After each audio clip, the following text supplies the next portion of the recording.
Welcome to 25 Ways Narcissist Abuse Survivor podcast. I'm Gina Geller, psychotherapist, life coach, and your host. Today we're talking about learned helplessness and how that plays into recovering from narcissist abuse and other things. Those of us who are survivors, it's a multi-tiered process. Of course, you finally get away from the abuser, but sometimes these patterns, these imprints take years to address. You have to manage them. They're not going to just disappear because you're not thinking about it. They're still there and they crop up out of nowhere, especially in times of stress, especially when you're feeling like nothing's going your way and you're actually backsliding. Maybe it's career, maybe it's friendships, maybe it's community, maybe it's health. And you start to go to this pit of despair. You go from here, things are going great, things are looking up, things are going to be okay. You're doing all these affirmations, gratitude lists, and then you get this bad news and you go quickly down to here. That's a trauma response. We all have to manage it. I have to manage it regularly. And when you're down here, you're less likely to be able to fight back, to stand up for yourself. You're more susceptible to feeling this big because there are these, people, places, and things that cause you stress or don't make you feel very good about yourself. So it's important to remember, no one can make you feel good about yourself but you, and everyone can make you feel badly about yourself if you don't feel good about yourself. We have to build up our self-esteem and confidence so that we can look ourselves in the mirror every day and make this part of your affirmations to say, wait, I deserve good things. Things will get better. I can have a bad day and the next day can get great. I am not helpless about my destiny. These people, these organizations, they don't have any control over my destiny unless I give it to them. And when did that happen? In the abusive relationship. Maybe also and or in your family system where you were told, oh, you are this. This is your role. This is your role. You're the loser. You're the comic. You're the hero. We all get these roles in dysfunctional family systems. And it's really hard to break free of that role when then you enter a relationship where once again you're a villain and a scapegoat. Doesn't matter how hard you try, doesn't matter how hard you work. You're always scrambling to be perfect, scrambling to be this version of yourself that won't get abused, this version of yourself that doesn't draw attention to some sort of flaw. So if things aren't going well and you get a piece of bad news, all of that gets triggered. It's just a rabbit hole of despair, sadness, anxiety. Sometimes we even start getting panic attacks, and it's irrelevant to the situation that happened, because you're not having a panic attack because you didn't get the job. You're having a panic attack because not getting the job triggers this feeling of there's something wrong with you, something bad's about to happen, you got rejected, you're in trouble, this shame and guilt. Learned helplessness, shame and guilt, they're like, partners in crime against your self-esteem. So we want to feel like we have the right to talk, stand up for ourselves. You can even say it like, I deserve better than this, whether it's a friendship or a job. I recently was promoting something I'm working on, the walk and talks, and somebody I was promoting it to really said something pretty terrible. Like, so you're not going to have an office, I see. So it's just really a cheap way to do therapy. It's like, who would say something like that? A narcissist. That's exactly how they think. They go to this dark place. It's like they're threatened by your idea, by your energy, by your motivation, by this excitement you have about something other than them, or something that will take you away from them, so they have to tear it down. In this circumstance, it happened to be an actual physician. And it's like saying, you know what? That idea that makes people healthier, walking psychotherapy sessions, they look at this little piece of, it's the peanut gallery. So I really have to tell myself, oh my God, he's just actually probably threatened and jealous of this idea. So I'm not putting my energy in there. I'm sharing it with you because it did for, I don't know, probably about 15 minutes after that meeting, really, I had to give myself self-talk, like, wait a second. This guy doesn't have power over my destiny. He's one of like hundreds of thousands of doctors and therapists that want to be a walking psychotherapist or want to promote that for the health and wellness of people.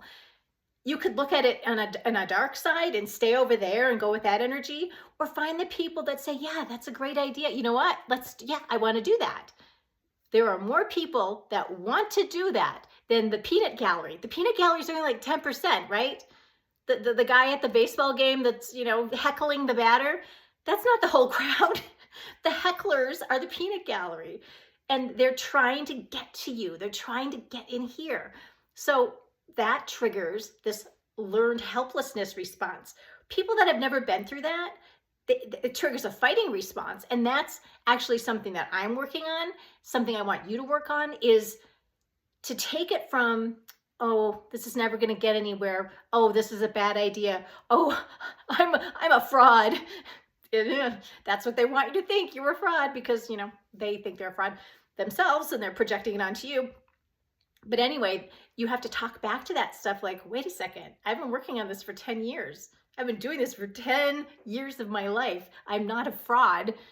I am actually taking my time and doing it the right way. And it just, great things that you're building that matter to you, they don't usually happen overnight. And you do have to keep at it. People like that peanut gallery member, maybe they had things come easily to them. I don't know. But instead of being encouraging, there can be this darkness, and that feeds into learned helplessness, and that feeds into shame, guilt, low self-esteem, lack of confidence.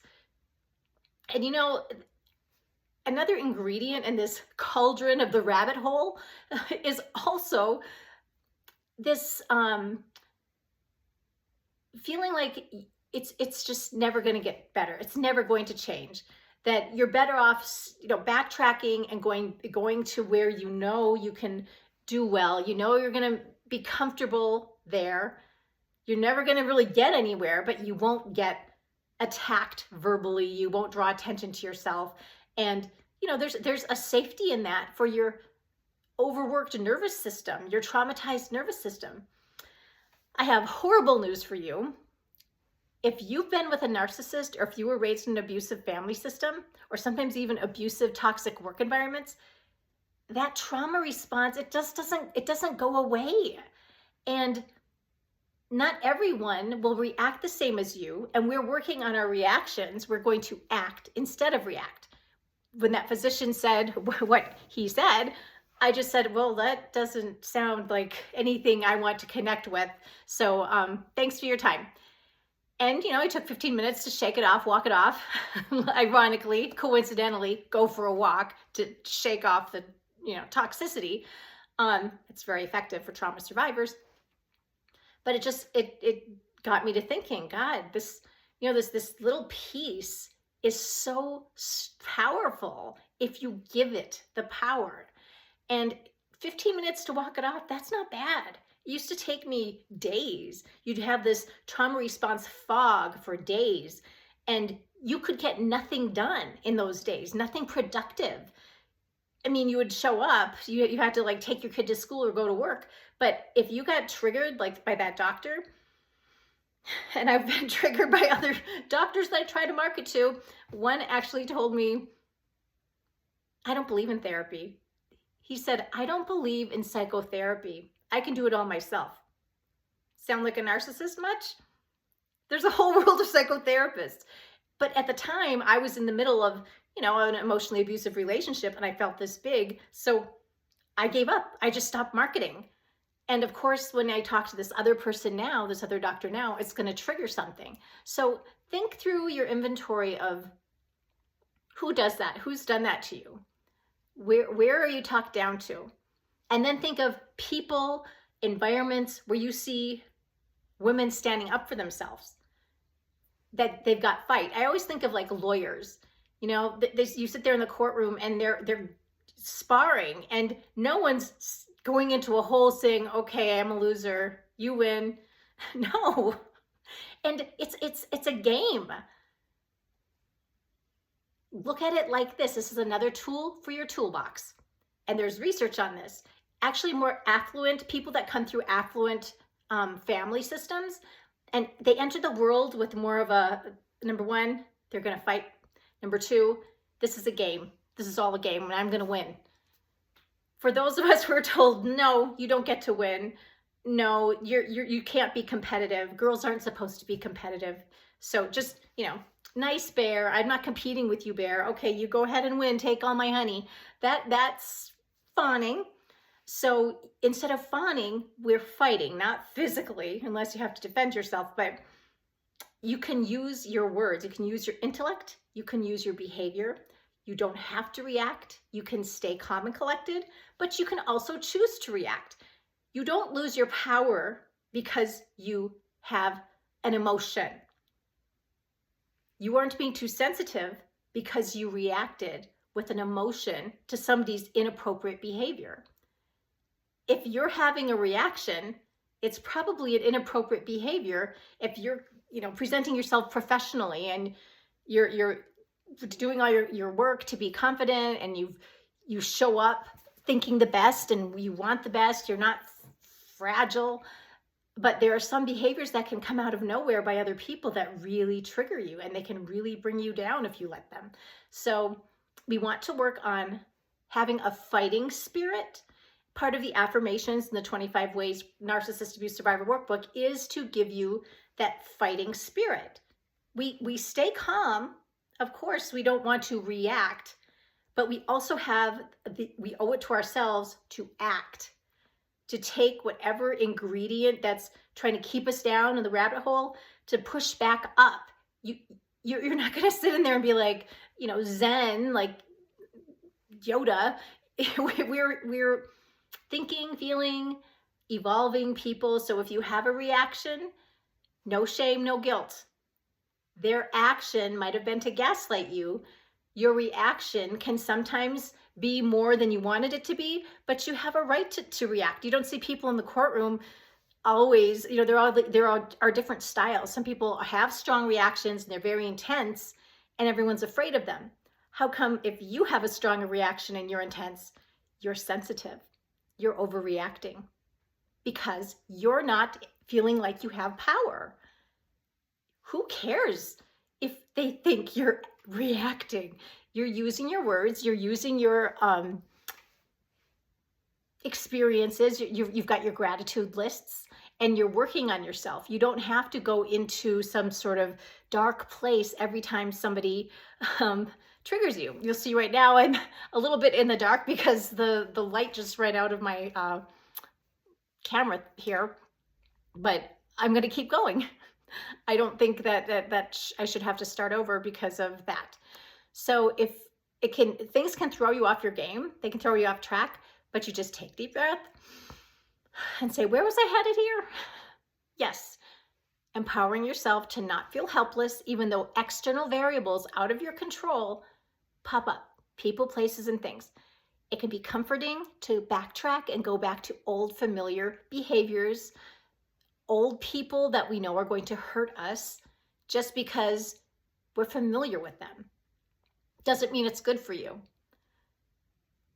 Your growth and development lie in saying, okay, wait, does this help me? Does it help me to go back to this person for advice or guidance or support? Are they really supportive?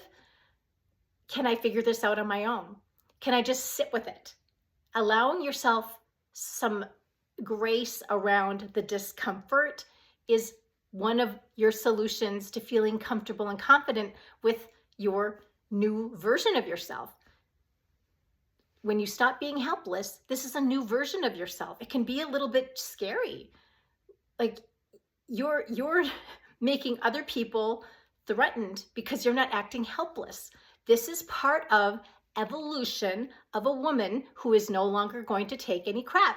If you're not going to take any crap, expect the peanut gallery to throw peanuts at you because they want you to back down. They want you to feel small. They want you back in that rabbit hole where you don't threaten them. And when you'll come back to them, keep you small so you come back to them, keep you feeling like garbage so you don't grow and go towards the things that are right for you. Learned helplessness and narcissist abuse recovery for women, very important to see the connection there. So your homework assignment from this episode is to make a list of areas in your life where you're going back to the people that hurt you, when you're going back to the places that have shown you they're not going to fulfill you, and you're going to be frustrated, and you're going to be hurt, and you're going to feel small. That's not comfort. That is a cycle of not necessarily abuse always. It's abandonment of the self. Going along with learned helplessness is self-abandonment, just like you did when you were with a perpetrator or in a family system where you didn't get to have any say in your autonomy. So we don't want to feel helpless. We want to feel empowered. Make a list of the people, places, and things that cause you to feel helpless. And what are you going to do about it? You're not going to sit and cry about it. You can maybe for 10, 15 minutes, go walk it off, think it through, and sleep on it, and come back to the list and say, wait, what is in my control here? What am I missing here? And it can help to talk to someone about it, because when we just stay here by ourselves, we're going to keep thinking the same thoughts. We need other input, but not from the people that have hurt you. You need input from new people, from support groups, from therapists, from coaches, from even somebody in line at the grocery store could be more helpful to you than that person that you know you're going to go to because they're familiar. Isn't that astonishing? Think about it. So worst case scenario, you have to talk to a stranger about it. But no, worst case scenario is you go back to your perpetrator. That's worst case scenario. That's a helpless move. Or going back to a parent that you know is going to cut you down for making a mistake. They're going to shame you. You want someone that's going to build you up, help you feel powerful, empowered. Of course you should feel powerful in your life. Feel powerful. You're a super person. Why do other people get to feel powerful in their lives? Not you. No, we're going to work on that. So thanks for tuning in today, and let me know what happens to you with your list. Share your list if you feel comfortable of where you feel helpless, and what are you going to do to feel empowered instead of helpless in your life.